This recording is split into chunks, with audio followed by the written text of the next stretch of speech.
कई सारी वजह हैं जिसकी वजह से अभी भी वो आला कमान के करीब नहीं और आला कमान ने एक बार भी उनको नहीं बुलाया है। और आप देखिए कि शपथ ग्रहण समारोह के बाद से लेकर अब तक एक बार भी कोई भी बयान या पक्ष में या विपक्ष में राजे का सामने नहीं आया, यानी कि वो अब पूरी तरह से अभी अपने रुख को कह सकते हैं कि खामोश रहे। अगर बीजेपी उनको इग्नोर करेगी, उनको दरकिनार करेगी, तो आने वाले 2024 में बीजेपी को इसका खामियाजा भुगतना पड़ जाएगा। क्योंकि आप देख रहे हैं कि जो बड़े नेता जिन्होंने आपको जिताया है, अगर उनके खिलाफ ही आप इस तरह का माहौल बनाएंगे तो वो कैसे आपको जीत के लिए जो है अपने तमाम जो कह सकते हैं कि जो ज़मीन लेवल पर कार्यकर्ता उनको उत्साहित करेंगे। तो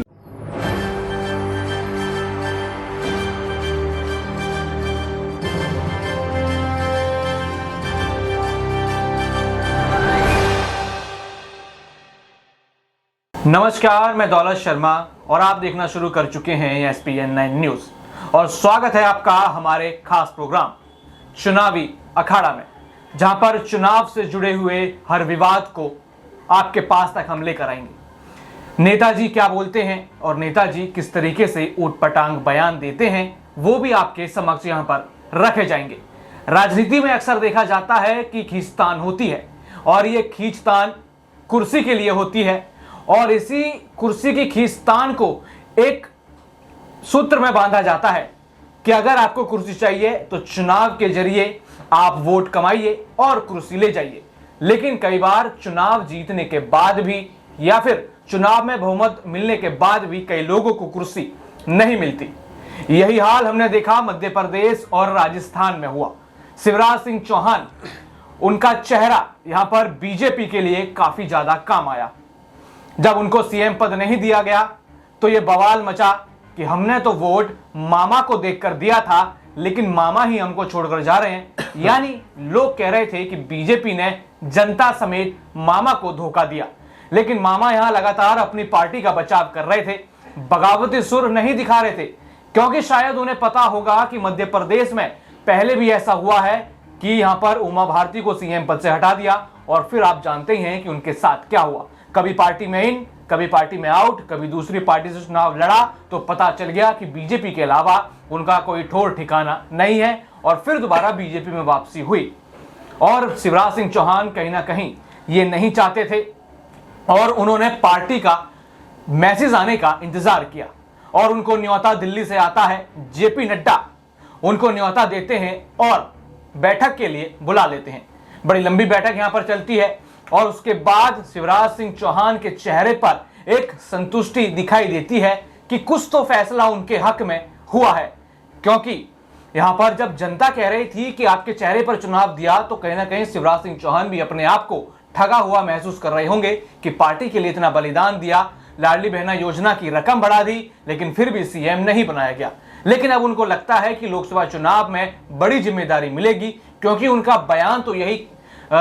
जो उनका बयान आता है उससे तो यही झलकता है। वो कहते हैं कि पार्टी जो भी मेरे को जिम्मेदारी देगी वो निभाऊंगा। लेकिन इससे विपरीत देखें तो राजस्थान में वसुंधरा राजे को लेकर क्या सोचा जाएगा अभी तक तय नहीं हुआ है। उनको चुनाव लड़ने के बाद भी ना तो मुख्यमंत्री पद मिला और अभी मंत्रिमंडल का विस्तार चल रहा है तो उनका नाम भी नहीं लिया जा रहा है।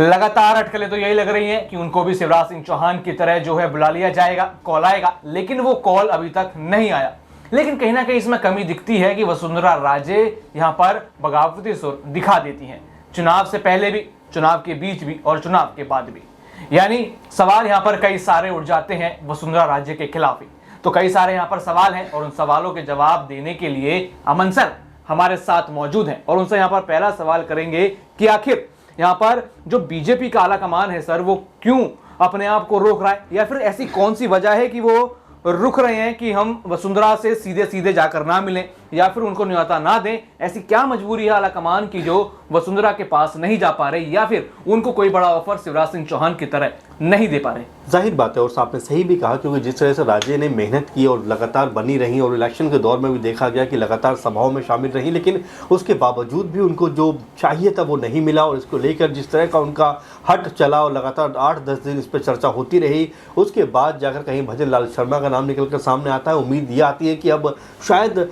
वसुंधरा राजे को कोई केंद्र में बड़ी वो कह सकते हैं कि जगह मिलेगी या वहाँ पर कोई पद मिलेगा, लेकिन अभी तक तो ऐसा कुछ होने को है नहीं, क्योंकि लगभग आप देखें तो आज 20 दिन पूरे हो गए, लेकिन अभी तक ना तो मंत्रिमंडल का विस्तार राजस्थान में हो पाया,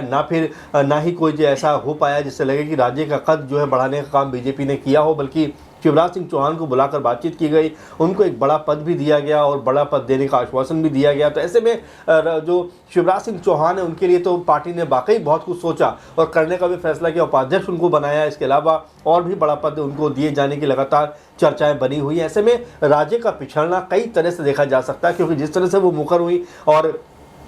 परिणाम आने के बाद जिस तरह से उनका रुख नजर आया, वो ये दिखाई पड़ा कि क्या वाकई वो पार्टी की जो लाइन है उससे हटकर काम कर रही हैं। तमाम विधायकों से मिलना, उनके ऊपर अपना आधिपत्य स्थापित करने का प्रयास करना, उनको अपने पक्ष में लेकर आने का प्रयास करना, उनके बेटे के द्वारा तमाम विधायकों को होटल में बंद कर देना, ये बहुत सारे ऐसे इशू थे जो बीजेपी आला कमान देख रहा था और लगातार इन पर पैनी नजर बनाए हुए था। नड्डा ने भी फोन करके यही बात उनको उस समय बोली कि आप ये मत करिए, इससे आपकी जो इमेज है वो और ज़्यादा खराब हो रही है, क्योंकि ऐसा करके आप एक तरीके से पार्टी तोड़ने का काम कर रही हैं। तो ये कई सारी वजह हैं जिसकी वजह से अभी भी वो आला कमान के करीब नहीं है। आला कमान ने एक बार भी उनको नहीं बुलाया है और आप देखिए कि शपथ ग्रहण समारोह के बाद से लेकर अब तक एक बार भी कोई भी बयान या पक्ष में या विपक्ष में राज्य का सामने नहीं आया, यानी कि वो अब पूरी तरह से अभी